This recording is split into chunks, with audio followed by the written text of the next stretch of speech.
Hello students, आज हमारे को जो है सीवीसी इन्वेस्टिगेशन के बारे में पढ़ना है।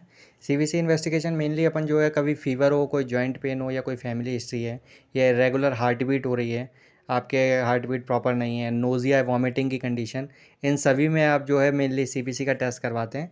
इसके लिए हमारे को जो ब्लड सैंपल होता है वो ईडीटीए लेना होता है। आपका इथाइलिन डाइअमीन टेट्राएसिटिक एसिड जो होता है वो सैंपल आपको कलेक्ट करना होता है, जो कि आपकी पर्पल कलर की वाइल के अंदर आता है। ठीक है, तो आज हमारे को सीवीसी के इन्वेस्टिगेशन के बारे में पढ़ना है कि कौन कौन से पैरामीटर्स हम सीवीसी में देखते हैं, और साथ ही साथ इसके जो है कौन सा एनालाइज़र है जो अपन यूज़ करते हैं, और 3 पार्ट 5 पार्ट अलग अलग टाइप ऑफ सीवीसी क्या होती हैं उनको आप आज अपन देखेंगे। तो आइए देखते हैं। Hello, good morning everyone. कैसे हैं आप सभी लोग।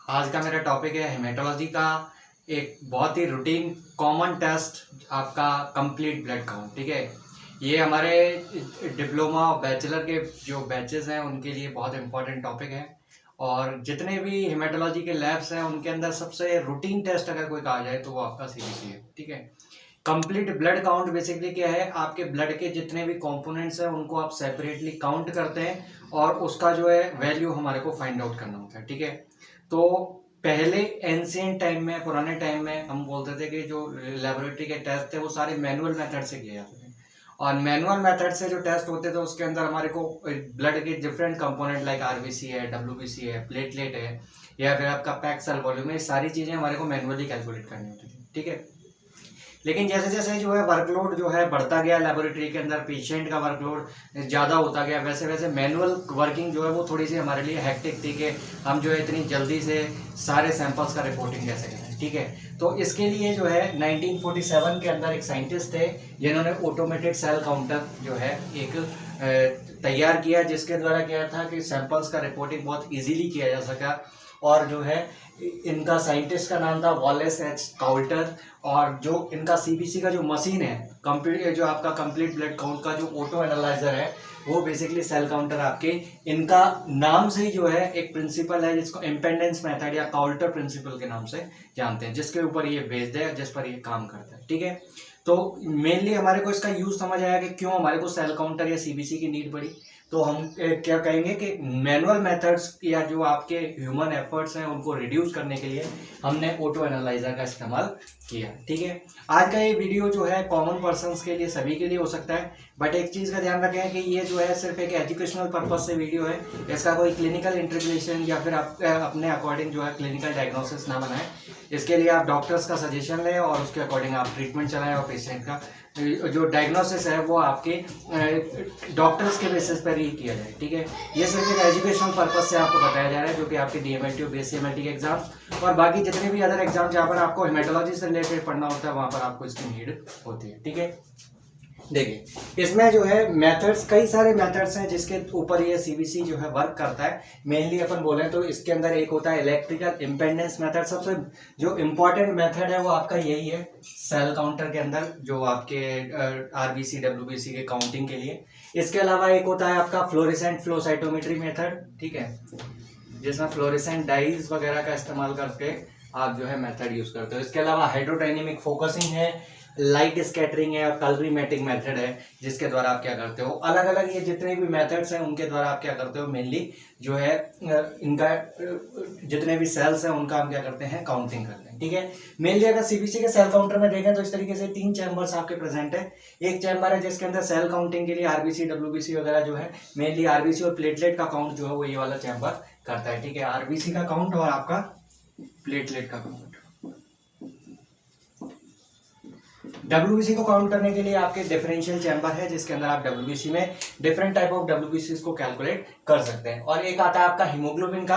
हीमोग्लोबिन में नॉर्मली अपन जो है जब अपन मैनुअल मेथड से करते हैं तो वो आपके सालिस मेथड के द्वारा यूज किया जाता है, बट जो है यहाँ पर जो मेथड होता है वो आपका साइनाइड फ्री एसएलएस मेथड या सल्फोनाइल लॉराइल सल्फेट मेथड इस्तेमाल किया जाता है, जिसके द्वारा आप सीबीसी में हीमोग्लोबिन लगाते हैं। ठीक है, ये एक कॉमन क्वेश्चन है आपके एग्जाम के अंदर, कभी कभी एमसीक्यू में पूछ लिया जाता है कि आपके सेल काउंटर के अंदर जो आपका हीमोग्लोबिन है वो किस मेथड पर लगता है। ठीक है, तो आपको एसएलएस मेथड है, ये एक फोटोमेट्रिक मेथड है, जिसके द्वारा आप क्या करते हो, फोटोमेट्रिक की जगह आप जो है हीमोग्लोबिन को कैलकुलेट करते हो। ठीक है, तो इसके अंदर ये सारे जो चैम्बर्स हैं जिनके द्वारा आपका आपका क्या होता है, आपका सेल काउंटिंग किया जाता है, जिसमें आरबीसी और प्लेटलेट आपके जो है काउंटर प्रिंसिपल के बेस्ड है इम्पेडेंस मेथड पर। देन इसके बाद डब्ल्यूबीसी काउंटिंग है वो फ्लोरेसेंट फ्लो साइटोमेट्री, और इसके अलावा लाइट स्कैटरिंग पे डिपेंड करता है, और साथ ही साथ जो आपका फोटोमेट्रिक मेथड है एज वेल एज वो हीमोग्लोबिन के लिए इस्तेमाल किया जाता है। ठीक है, पहले अपन ये देख लेते हैं कि सीबीसी के अंदर कौन कौन से पैरामीटर्स हैं हमारे को जो देखने को मिलते हैं। रूटीन पैरामीटर्स की मैं बात करूंगा, बाकी इसके अंदर जो जितने भी एनालाइजर में आपके एडवांसमेंट आए हैं वैसे वैसे आपके जो है उनमें क्या होगा कि अदर पैरामीटर्स जो है वो ऐड हो जाएंगे। ठीक है, जैसे अपन सीबीसी के अंदर बात करते हैं कि मेनली अपन 3 पार्ट और 5 पार्ट सीबीसी देखते हैं। तो पार्ट का मतलब क्या है कि आपके जो ब्लड की सेल्स है उनको कितने ज्यादा पार्टीशंस में उनको बांट रहा है। जैसे कि अपन देखें 3 पार्ट के अंदर आपको न्यूट्रोफिल, लिम्फोसाइट और मोनोसाइट मिलती है, जबकि आपके 5 पार्ट के अंदर डिफरेंशियल काउंट मिलता है, मतलब आपको इसके जो रिमेनिंग डब्ल्यूबीसीज है वो भी आपको मिल जाएंगे। ठीक है, तो ये आपका मेथड है। इसके अंदर जो है इसके द्वारा क्या करते हैं अपन जो है डिफरेंट जो है रिजल्ट्स फाइंड आउट कर सकते हैं। 5 पार्ट के अलावा जो है अब एडवांसमेंट में 6 पार्ट और 7 पार्ट मशीन भी यूज होने लगी है, जिसके अंदर आपको जो है रेटिकुलोसाइट काउंट भी अवेलेबल है, रेटिकुलोसाइट काउंट हो जाता है। इसके अलावा इमेच्योर प्लेटलेट फ्रैक्शन जैसे आईपीएफ के नाम से जानते हैं। ठीक है, आपके एक तो रेटिकुलोसाइट काउंट, ठीक है, जिसको रेटिक काउंट बोलते हैं, या फिर आपके जो है बोल सकते हैं कि इमेच्योर ग्रेनुलोसाइट। ठीक है,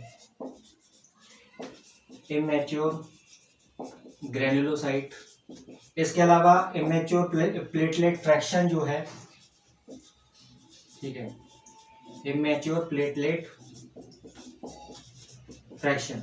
ठीक है, ये कुछ एक एक्स्ट्रा पैरामीटर्स हैं जो आपके 6 पार्ट, 7 पार्ट और 9 पार्ट वाली मशीन के अंदर इन्वॉल्व हो सकते हैं। ठीक है, मेनली 7 पार्ट तक का मशीन है ये। एडवांस सेल काउंटर जो होते हैं आपके, जहां पर वर्कलोड अच्छा होता है और पेशेंट्स की रिपोर्टिंग हमारे को बहुत फास्ट करनी होती है, तो वहां पर आप 6 पार्ट और 7 पार्ट सेल काउंटर यूज करते हैं। ठीक है, कुछ एक ऐसे सेल काउंटर भी आ रहे हैं जिसके अंदर जो है ईएसआर हमारे को अलग से लगाने का नीड नहीं है, ईएसआर भी उसी के अंदर साथ में लग जाता है। ठीक है, तो इसके हिसाब से जो है इनके वेरिएशन दिए गए। ठीक है, अब हम बात करें कि इसके अंदर जो है नॉर्मली कौन कौन से पैरामीटर्स हैं जो सीबीसी के अंदर इन्वॉल्व हैं। देखिए,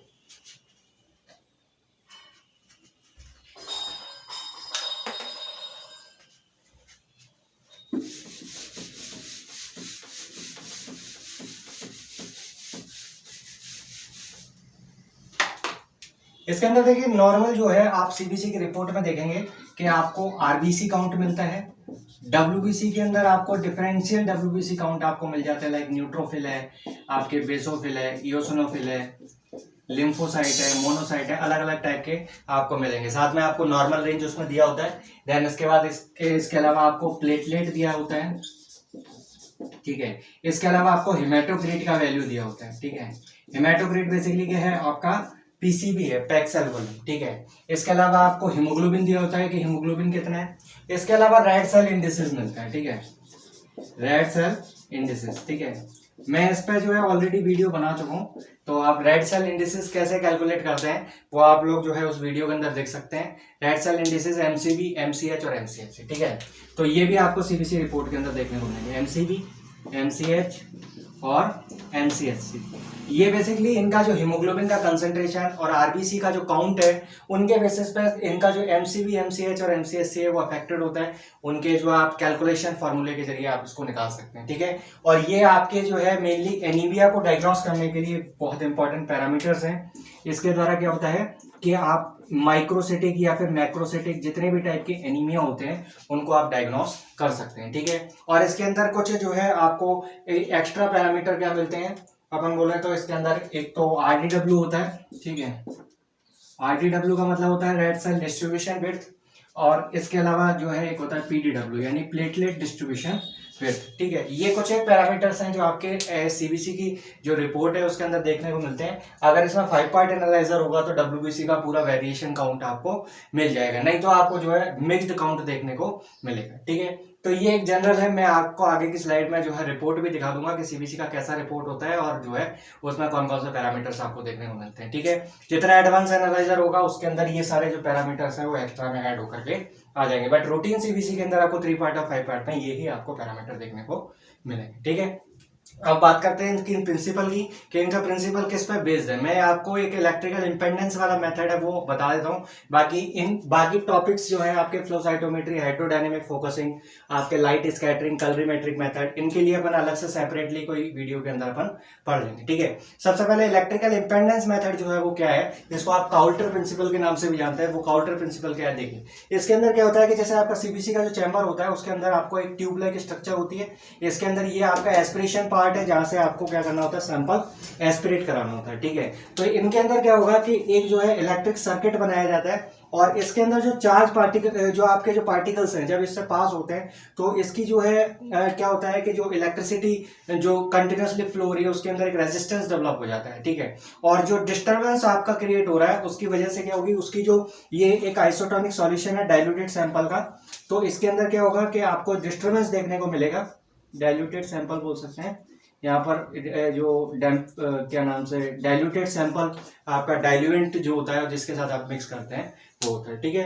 तो ये क्या है, जो आपका जब आपके पार्टिकल्स यहाँ से गुजरेंगे तो इसके अंदर क्या होगा, डिस्टर्बेंस क्रिएट होगा, और इसकी वजह से आपके जो इलेक्ट्रिसिटी है उसके वोल्टेज में चेंजेस देखने को मिलेंगे, ठीक है। तो जो फ्लक्चुएशन हो रहा है, जितना बड़ा सा चार्ज पार्टिकल आपका पास होगा उसके द्वारा उतना ही ज्यादा फ्लक्चुएशन आपको देखने को मिलेगा। और ये जो आपका वोल्टेज का फ्लक्चुएशन है वो आपके सेल को काउंट करता जाता है, ठीक है। तो सेल काउंटिंग के लिए जो मेथड होता है इसी को आप काउंटर प्रिंसिपल बोलते हैं, जिसके द्वारा आप सेल का काउंटिंग करते हैं, ठीक है। जबकि इसमें फ्लो साइटोमेट्रिक मेथड है उसके अंदर क्या होता है, और जो साथ में इसको लाइट स्कैटरिंग मेथड है उसके अंदर हम क्या करते हैं कि जो साइज का पार्टिकल है, डिफरेंट डिफरेंट साइज के पार्टिकल्स जब उससे पास होंगे तो वो क्या करेंगे कि लाइट को स्कैटर करेंगे, और जितना ज्यादा लाइट जो है डेविएट होगा उतना ही आपको जो है पार्टिकल का साइज बड़ा मिलेगा, ठीक है। और उसके अंदर जो इनर पार्ट है जिसके अंदर आपको ग्रैन्यूल्स वगैरह मिलते हैं, वहां पर आपको जो है लाइट अंदर पास कर जाती है और उससे जो है आपको डेविएशन में चेंजेस देखने को मिलते हैं, और इन्हीं को आप क्या करते हैं, मेजर करते हैं, और सेल की प्रॉपर्टीज को क्या करते हैं, फाइंड आउट करते हैं, ठीक है। सेल प्रॉपर्टीज, तो आपको कैसे पता लगेगा कि वो डब्ल्यूबीसी में न्यूट्रोफिल है, बेसोफिल है, इओसिनोफिल है, ये आपकी बेसिकली फ्लोरेसेंट फ्लो साइटोमेट्रिक मेथड के द्वारा ही अपन डिटेक्ट करते हैं, ठीक है। तो ये आपका सीबीसी के बारे में एक रूटीन जो है आपका टेस्ट के बारे में डिटेल हुआ। मैं आपको जो है इसका एक स्लाइड दिखा देता हूँ जिसमें सीबीसी का रिपोर्ट होगा, ठीक है। और बाकी जो है हेमेटोलॉजी के किसी नए टॉपिक में अपन जो है नई वीडियो के साथ मिलेंगे। Thank you so much.